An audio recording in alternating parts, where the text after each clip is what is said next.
Pengawasan rantai pasok mulai dari pemilihan, penyimpanan, pengolahan bahan baku, dan pendistribusian menjadi kunci untuk menjaga kualitas MBG. Membahas lebih dalam sudah ada ahli gizi masyarakat, Dr. Tan Sotien. Selamat malam, Bu Dokter. Selamat malam. Saya simak Anda kan Silakan. datang juga kemarin ke DPR. Jadi menurut yang Anda cermati, apa saja yang harus dievaluasi yang menjadi perhatian dalam pelaksanaan MBG ini, Bu Dokter? Ya, pertama tentu saja dari pertama kali MBG diselenggarakan, kita sudah ribut dengan masalah tata kelola. Tata kelola itu termasuk bukan cuma sekedar HACCP-nya saja yang mesti diperhatikan, tetapi juga bagaimana setiap SPPG itu punya keseragaman, ya. Jadi keseragaman dalam pengertian bahwa sudah ada di dalam dokumen BGN sendiri bahwa suhu aman itu dijaga penting, ya. Jadi suhu aman itu adalah bicara tentang keluar dari suhu kritis. Barangkali teman-teman harus tahu bahwa antara 5 sampai dengan 60 derajat Celcius kita anggap sebagai suhu kritis. Suhu kritis itu adalah suhu di mana kontaminasi bakteri bisa tumbuh, ya. Nah, itu sebabnya kenapa makanan yang akan dibagikan itu harus dalam kondisi suhu di atas 60 derajat. Jadi kalau misalkan dengan kondisi seperti itu, apakah Anda dapat informasi atau pernah juga mengecek bahwa ada juga SPPG yang tidak menerapkan seperti itu atau kesulitan menerapkan prosedur seperti itu? Ya, masalahnya kan pertanyaannya adalah ketika makanan itu selesai dimasak sampai di tangan penerima, dalam hal ini adalah siswa atau siapapun penerima manfaat, itu kan suhunya sudah lepas atau di bawah dari 60 derajat. Ya, bahkan ada yang sudah selesai dimasak subuh baru kemudian dimakan sekitar jam makan siang. Nah, itu tentu saja membuat apapun yang dimakan lalu menjadi berbahaya, Mas. Oke. Silakan. Kalau misalkan ini boleh mungkin kita logika seperti yang awam mungkin membandingkan dengan bagaimana pengusaha catering yang harus menyajikan makanan higienis. Tapi ini soal bahan juga apakah ikut berpengaruh? Tidak hanya tadi soal suhu semata ketika distribusi penyiapan, Dokter. Ya, tetapi kalau Anda perhatikan dari orang-orang yang menyelenggarakan catering, Anda sering lihat nggak di dalam kardusnya itu di atasnya ada tulisan sebaiknya dikonsumsi segera atau Anda harus dikonsumsi kurang dari 2 jam. Itu di atas kardusnya ada, Mas, gitu loh ya. Oh. Lalu kedua, kalau Anda barangkali pergi ke hajatan, itu biasanya makanan-makanan prasmanan di bawahnya kan ada pemanasnya. Nah, pemanas itu bukan supaya makanannya enak dan anget, tetapi untuk dijaga supaya tidak jatuh ke dalam suhu 60 derajat ke bawah.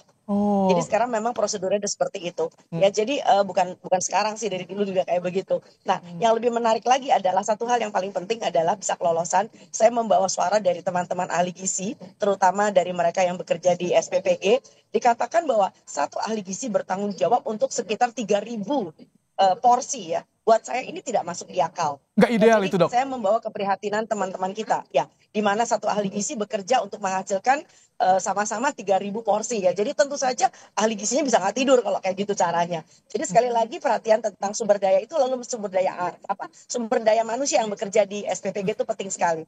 Silakan. Kembali Ini pada Anda. yang di Bandung Barat hasil sampel dibawa ke Labkesda Jabar, Dok. Kemudian juga ditemukan ada salmonella, ada E. coli, nitrit juga. Dengan tadi yang disampaikan adanya temuan-temuan itu, ini indikasinya mengarah kemana, Dok? Ya, ditemukannya bakteri-bakteri yang barusan disebutkan itu tuh sangat berbahaya, ya. Kita tahu bahwa sepertinya kayak Bacillus aureus itu menandakan bahwa nasi basi, ya. Jadi aureus itu banyak sekali ditemukan pada nasi, ya. Lalu kemudian adanya salmonella, ada E. coli. Ini menandakan bahwa yang dimakan itu memang terkontaminasi dengan